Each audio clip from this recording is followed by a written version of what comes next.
नमस्कार, बहुत स्वागत है आपका। 2022 का महादंगल देख रहे हैं आप। मैं हूं आपके साथ ज्योति तनेजा भसीन। यूपी में मिशन 2022 का आगाज हो गया है। सियासी गर्माहट भी तेज हो गई है। सभी पार्टियों ने 2022 विधानसभा चुनावों में जीत की रणनीति बनानी तेज कर दी है। लेकिन चुनाव से पहले योगी सरकार ने जिस जनसंख्या नीति का ड्राफ्ट जारी किया है, उस पर सियासी घमासान एक बार फिर से कांग्रेस सांसद शशि थरूर के बयान से मच गया। शशि थरूर ने बीजेपी पर हमला किया और कहा कि यूपी में जनसंख्या नीति का जो मकसद है वो समुदाय विशेष को निशाना बनाना है। इस मुद्दे पर हमारे साथ बातचीत करने के लिए खास गेस्ट का पैनल जुड़ेगा, लेकिन आइए पहले एक रिपोर्ट आपको दिखाते हैं और शशि थरूर का पूरा बयान आप देखिए।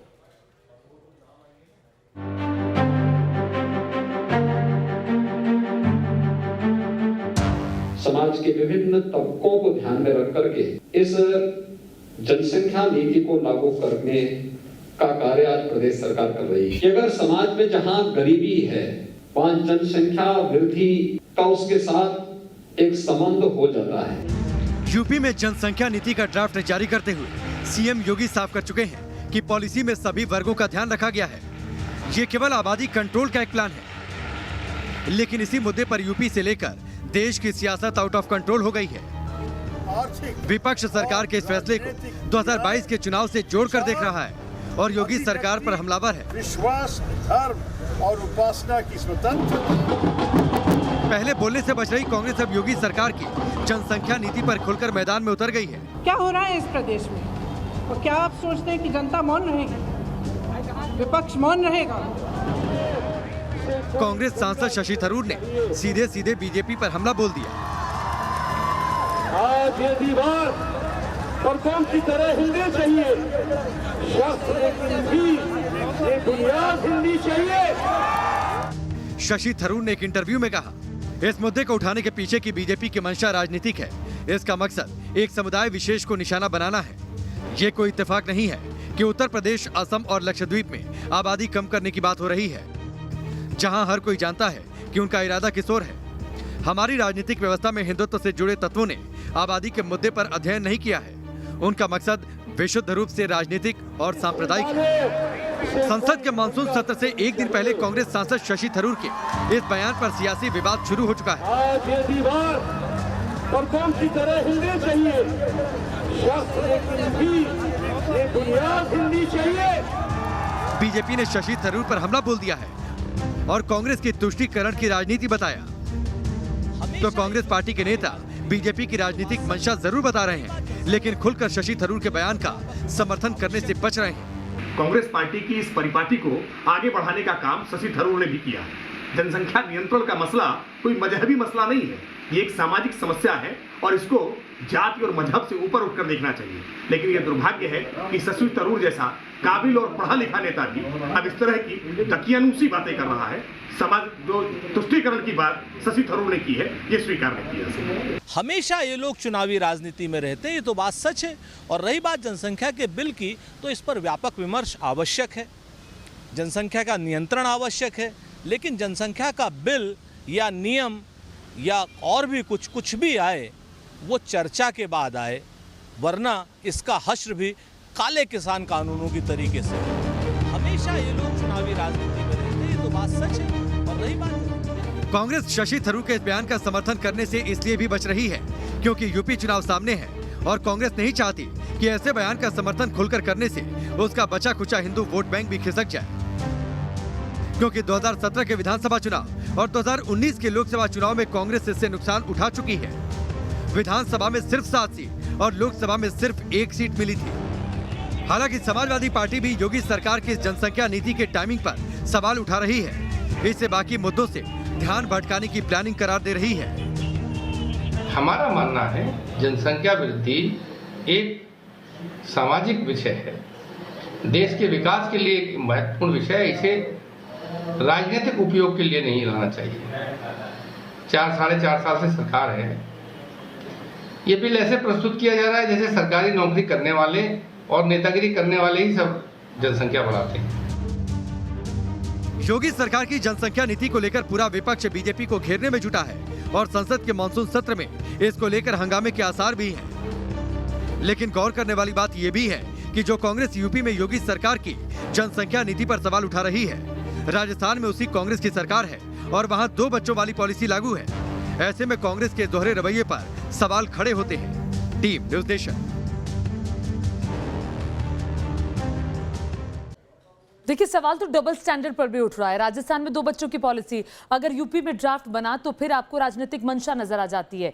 ऐसा क्यों और क्या वाकई में ऐसा? इसी पर बातचीत करने के लिए गेस्ट का एक बड़ा पैनल हमारे साथ मौजूद है। हमारे साथ बीजेपी प्रवक्ता अनिला सिंह मौजूद है, कपिल श्रीवास्तव मौजूद हैं, एसपी के प्रवक्ता हैं सतीश प्रकाश राजनीतिक विश्लेषक मौजूद हैं, पारुल खेड़ा राजनीतिक विश्लेषक मौजूद है। सबसे पहले अनिला सिंह, आपके पास आते हुए, राजनीतिक मंशा है क्या आपकी, जैसा कि शशि थरूर कह रहे हैं? जो जैसे जिसके मन में जैसी भावना होती है उसी प्रकार से सोचते हैं। सीधी सी बात है, अगर उनको राष्ट्र से ऊपर राजनीति नजर आती है तो वो हर चीज जो है राजनीति के चश्मे से तो देख पाएंगे, उसके अलावा नहीं देख पाएंगे। इस देश का बंटाधार करने वाला कौन सा राजनीतिक दल है? वो कांग्रेस है। देश जब हमारा आजाद हुआ खड़ा होता है कि आपको 4.5 साल का वक्त हो चुका है सरकार में।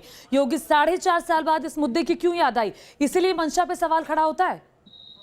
वो लोग मूर्ख है जो इस प्रकार के प्रश्न करते हैं। 2017 में हम आए थे, 2018 में लेकर आ जाते बिना किसी रिसर्च के, बिना प्रॉपर स्पेड वर्क किए हुए। ठीक। और अगर लेके भी आ जाते तो ये होता 2019 में चुनाव इसलिए लेकर आ गए। 2020 में 2 कड़े कानून तो आप ये कह रही है कि 4.5 साल का रिसर्च हुआ इस पे? मेरी बात पूरी, मैं बता रही हूँ आपको कि अभी क्यों लेकर आ रहे हैं। 2020 में 2 कड़े कानून लेकर आए जिसकी वजह से कांग्रेस पार्टियों, समाजवादी पार्टियों, बीएसपी पार्टियों छाती पीट कर रो रहे थे कि ये एक धर्म विशेष को टारगेट कर रहे हैं। क्योंकि हमने ये कहा कि कोई भी डैमेज प्रॉपर्टी होगी खामियाजा आपसे लेना पड़ेगा जो डैमेज करेगा। डैमेज कौन करता है ज्यादातर, ये मुझे बोलने की जरूरत नहीं है। धर्मांतरण को लेकर कड़ा कानून लेकर आए तभी छाती पीट कर रोई है, क्योंकि जानते हैं अच्छी तरीके से धर्मांतरण जो है एक मिशन की तरह है। कौन यहाँ पे करवाता है, यहाँ बोलने की आवश्यकता नहीं है मुझको। और अब जब हम ये कानून लेकर आ गए तो कह रहे 22 का चुनाव है, देश बड़ा है, प्रदेश बड़ा है कि आपकी जो है राजनीति बड़ी है। ठीक है, सतीश प्रकाश, मैं आपके पास आना चाहूंगी, राजनीतिक विश्लेषक हैं आप बताइए, कांग्रेस को ऐसा, खासतौर पर शशि थरूर को ऐसा क्यों लगता है कि एक समुदाय विशेष को निशाना बनाने के लिए ये ड्राफ्ट योगी सरकार लेकर आई है? देखो, बड़ी भी आबादी सिर्फ उत्तर प्रदेश की समस्या नहीं है, पूरे देश की समस्या है। और तमाम लोग जब ये कह रहे हैं कि ये कानून, अगर केंद्रीय कानून बने, सशक्त बने, मजबूत बने, कहीं ना कहीं जनसंख्या एक समस्या है, इसमें कहीं कोई दो राय नहीं। लेकिन आप सिर्फ राजनीतिक लाभ कमाने के लिए अगर इस तरह की बातें करेंगे, देखिए सरकार जो है वो प्राइवेट बिल लेकर के आई है, पब्लिक बिल लेकर के नहीं आई है। तो सरकार जनसंख्या नियंत्रण को लेकर के कितनी गंभीर हो सकती है, ये सरकार को भी मालूम है। देखिए, ये बेसिकली उत्तर प्रदेश में जनसंख्या नियंत्रण कानून को लेकर के चर्चा कब शुरू हुई? जब महामारी के दौरान योगी जी की सरकार की तमाम नाकामियां उजागर हुई, उस दौरान कहीं ना कहीं बीजेपी और बीजेपी का तमाम जो आईटी सेल है उसने ये कहा कि योगी जी की गलती नहीं है। उत्तर प्रदेश चूंकि बड़ी आबादी वाला राज्य है, तो वहां चूंकि बड़ी आबादी है, संसाधनों की कमी है, इसलिए हम ये चाहते हैं कि अब ये जनसंख्या नियंत्रण कानून बने। लेकिन जनसंख्या नियंत्रण कानून कैसा होगा, है ना? 8 बच्चे वाला गांव का प्रधान नहीं बनेगा। तो सवाल तो ये खड़ा होता है ना सतीश प्रकाश जी, सवाल ये खड़ा होता है, राजस्थान में आप कानून है आपका 2 बच्चों वाला, वो ठीक है। अगर कोई ड्राफ्ट तैयार करके सामाजिक ताने बाने वाला कोई मुद्दा लेकर आए जिसको आप राजनीति से जोड़ दे, वो गलत है। नहीं, देखिए, राजस्थान में एक चीज अच्छी समस्या है, यूपी के लिए एक चीज बुरी। नहीं, सुनिए, देखिए, अगर राजस्थान में ऐसा कानून है, महाराष्ट्र में ऐसा कोई कानून है जैसा दावा कर रहे हैं, वैसा ऐसा कुछ है नहीं वहां पे, है ना? कुछ स्थानीय निकाय को लेकर के वो भी गलत है। मेरा मानना यह है कि देखिए, जनसंख्या एक समस्या है, तमाम लोगों को बैठ करके सामाजिक अभियान किया जाए। और सिर्फ सरकारी नौकरी, आपको सर्वे बता दूं, जिसके पास सरकारी नौकरी आ जाती है वहां बच्चे तो वैसे ही कम हो जाते हैं ना। देखिए, जनसंख्या वृद्धि को आप किसी जाति धर्म से नहीं जोड़ सकते। देखिए, राजस्थान में पंचायत चुनाव में ये कानून है, आबादी आप गूगल पे सर्च कर लीजिए, आप पढ़ लेंगे। मूलभूत आवश्यकताओं से दूर करता है। ठीक है, वैसे कहा यह जाता है क्योंकि कितनी बार कांग्रेस नेताओं के बयान उन पर भारी पड़ते हैं, कांग्रेस को कांग्रेस ही हराती है। याद है गुजरात में जब मणिशंकर अय्यर ने बयान दिया था, और अब ये शशि थरूर का बयान किस तरह से भारी पड़ रहा है, खुद कांग्रेस पार्टी को जवाब देना भी मुश्किल हो रहा है। कपिल श्रीवास्तव, आपके पास आना चाहती हूँ, समाजवादी पार्टी के प्रवक्ता हैं आप, और लगातार समाजवादी पार्टी की तरफ से कांग्रेस के सुर में सुर ही मिलाया जा रहा था इस मुद्दे पर। क्यों आखिर ये लगता है कि राजनीति को लेकर, चुनावों को लेकर ये मामला आगे बढ़ा रहे हैं योगी आदित्यनाथ, क्यों आखिर आप देख नहीं पा रहे कि जनसंख्या बहुत ज्यादा है उत्तर प्रदेश की और जो व्यवस्था है वो उतनी नहीं है, तो क्यों ना इस पर सोचा जाए? ज्योति जी, सबसे पहली चीज तो मैं ये कह दूं कि हमारी जो शंकाएं हैं वो दो चीजों को लेकर, एक संवैधानिक मसले को लेकर के है और दूसरी टाइमिंग की मसले को लेकर के। राजनीतिक मंशा हम लोग इसलिए कह रहे हैं कि जब अटल जी की 6 साल की सरकार चली गई और माननीय मोदी जी की 7 साल की सरकार चली गई, लेकिन हमारी कोई केंद्रीय कानून नहीं है और अभी भी वहां पर क्या आएगा इस पर सारी चीजें मौन है। अब रह गई बात यह कि राज्य सरकारों के द्वारा जो कानून लाया जा रहा है या 9 राज्यों में जो पहले से, मैं तो ज्योति जी एक बात कहना चाहता हूं कि देखिए, जनसंख्या विस्फोट केवल उत्तर प्रदेश के लिए नहीं, ये पूरे देश की समस्या है और ये देश की समस्या आजादी के समय से ही थी। अगर ना होती तो हमारे देश के जो संविधान निर्माता थे वो संविधान के अध्याय 4 में जो नीति निर्देशक तत्व जो अनुच्छेद 35 से लेकर के 51 तक बने हुए हैं, उसके अनुच्छेद 44 में इसका वर्णन नहीं करते। यानी कि पहले केंद्रीय कानून लाने की बात हमारे संविधान में थी, 1976 में इसको परिवर्तन किया गया 42वें संविधान संशोधन से और इसे समवर्ती सूची में डाल करके राज्य भी इस पे ला सकते हैं। योगी जी लाएं, उस पर कोई संवैधानिक मसला नहीं, लेकिन हमारा संवैधानिक मसला जो है वो 2 बिंदुओं पे है। एक ये है कि अगर ये बिल क्या जो लाना चाह रहे हैं, जो अभी इन्होंने विधि आयोग ने ड्राफ्ट में दिया और 19 तारीख तक वो पटल पे है जनता के और उसके बाद फिर ये ड्राफ्टिंग करेंगे। हाँ। तो हम ये चाहते हैं कि ये बतावें अनिला सिंह जी कि इसे ऑर्डिनेंस के रूप में लाएंगी या इसे बिल के रूप में लाएंगी जो कि विधानसभा के पटल पे रखा जाएगा। एक मिनट और इसे क्या ये प्राइवेट बिल के रूप में लाएंगी कि पब्लिक बिल के रूप में लाएंगी?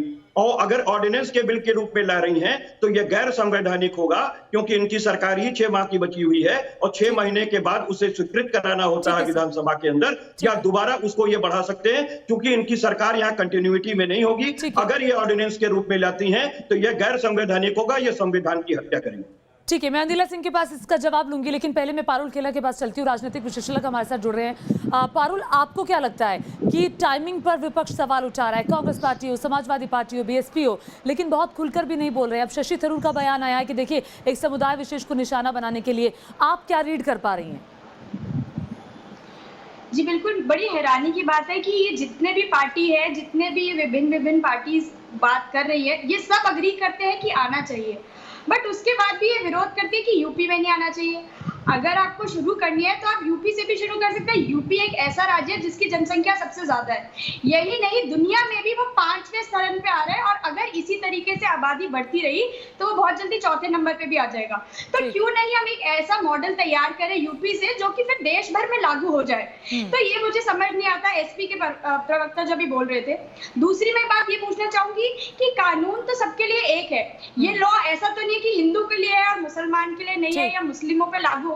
ये हर समाज के लिए, हर समुदाय, हर धर्म के लोगों पे ये जो है ये कानून जो है उस पे लागू बिल्कुल। सवाल तो ये खड़ा होता है ना, राजनीतिक ताना बाने की आप बात करते हैं, क्या सामाजिक ताने बाने को आप भूल गए? राजनीति से ऊपर उठकर क्या ये पार्टियां इस मसले पर विचार नहीं कर सकती और क्या एक सहमति नहीं बनाई जा सकती? क्यों आपको बार बार चुनावी याद आता है? लेकिन अनिला सिंह, सवाल तो खड़ा होगा कि आखिर 4.5 साल बाद ही क्यों आखिर चुनावों से ठीक पहले योगी सरकार को इस मुद्दे की याद आती है? 2022 के बाद दंगल से पहले यूपी सरकार जनसंख्या नीति को लेकर जो ड्राफ्ट लेकर आई है उस पर लगातार हंगामा मचा हुआ है। अब कांग्रेस नेता शशि थरूर ने बयान दिया और कहा कि ये जो ड्राफ्ट है ये एक समुदाय विशेष को टारगेट करने के लिए सरकार की तरफ से लाया गया है। इसी पर ही हम चर्चा कर रहे हैं। तमाम खास मेहमान हमारे साथ बने हुए हैं। हमारे साथ बीजेपी प्रवक्ता अनिला सिंह भी मौजूद है। अनिला सिंह, सवाल ये खड़ा होता है कि आखिर चुनावों से ठीक पहले आया, चूंकि समाजवादी पार्टी ने भी इसका जिक्र किया, कांग्रेस पार्टी लगातार करती आई है। उनका कहना है कि क्यों, मैं ये सवाल मैं दोबारा दोहरा रही हूं आपसे क्योंकि इसका मुझे पुख्ता जवाब आपसे नहीं मिल पाया था, क्यों आखिर 2022 से पहले, ठीक पहले चुनावों से पहले इस मुद्दे की याद आई? क्या ये एक ध्यान भटकाने की कोशिश है क्योंकि कोरोना की दूसरी लहर के तहत जो भी कुछ हुआ उससे एक ध्यान लोगों का भटक जाएगा? मैंने उत्तर बिल्कुल ठीक दिया था, वो शायद आप उसको नहीं, आपको लग रहा है कि आप संतुष्ट हो पाएंगे, पर बिल्कुल मैंने ईयर वाइज यानी साल दर साल बिल्कुल उत्तर दे दिया था। दूसरी बात ये कि जो अब मैं यहाँ पे 2 बात कहने वाली, जो लोग ये कह रहे हैं मुद्दा भटकाना चाह रहे हैं, तो क्या जनसंख्या उनके लिए मुद्दा नहीं है?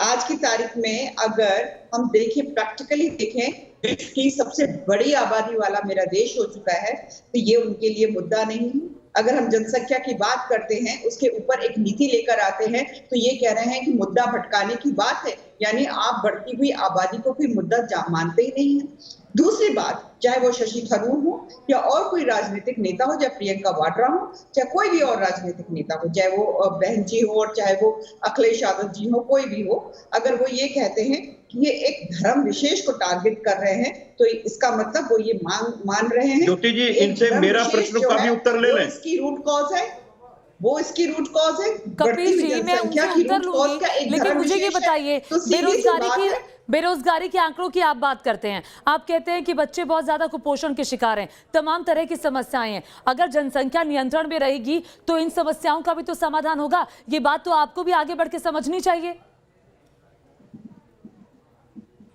नहीं, किससे ये प्रश्न? मुझसे? हाँ जी, आपसे। देखिए ज्योति जी, पहली चीज तो यह है कि मुझे बड़ा अफसोस होता है, मैंने कुछ इस पर, क्योंकि ये विधेयक के रूप कानून बनना है, मैंने कुछ संवैधानिक प्रश्न रखे थे, उस प्रश्नों को ना आपने उनसे दोहराया, ना इन्होंने बताया कि ये किस तरीके से लेके आएंगे। पहले एक मिनट सुन लीजिए, मेरी बात सुन लीजिए। अब देखिए, क्योंकि इनके पास जवाब नहीं है, इसलिए ये भाग रही है। सिंह जी, एक लाइन भी अपनी बात खत्म करें कबीर जी, वक्त नहीं है ज्यादा। और मैं दूसरी चीज कह रहा हूँ कि अगर आप प्रदेश सरकार एक कानून के रूप में लेके आ भी जाती है, तो मान लीजिए ये नौकरी पे 2 बच्चों से ज्यादा वालों को नौकरी पे रोक लगाती है, अगर ये मान लीजिए अगर पॉलिसी ला रही है, तो पॉलिसी का कोई मतलब नहीं है। 20 साल से पॉलिसी चल रही है, पॉलिसी से राष्ट्रीय नीति नहीं हो सकती है। और आप कानून लाने में क्यों हिचक रही हैं? हम आपका साथ देने के लिए तैयार हैं। आप केंद्रीय कानून लेकर के आइए, आप डिसीजन कीजिए। आपको क्या कानून से एतराज क्या है? आपको कानून लाने से एतराज क्या है? देखिए, मेरे पास वक्त ज्यादा नहीं है, माफी के साथ आप सबका बहुत बहुत शुक्रिया न्यूज नेशन के साथ जुड़ने के लिए। लेकिन हाँ, एक बात जरूर है कि शशि थरूर के बयान के बाद से इस पर चर्चा और तेज हो जाएगी। क्या वाकई में चुनावों से ठीक पहले योगी सरकार का ये जो ड्राफ्ट है जनसंख्या पर, ये एक समुदाय विशेष को निशाना बनाने के लिए अब ये भी देखना होगा कि कांग्रेस पार्टी अपने नेता के इस बयान पर क्या जवाब देती है। एक छोटा सा ब्रेक।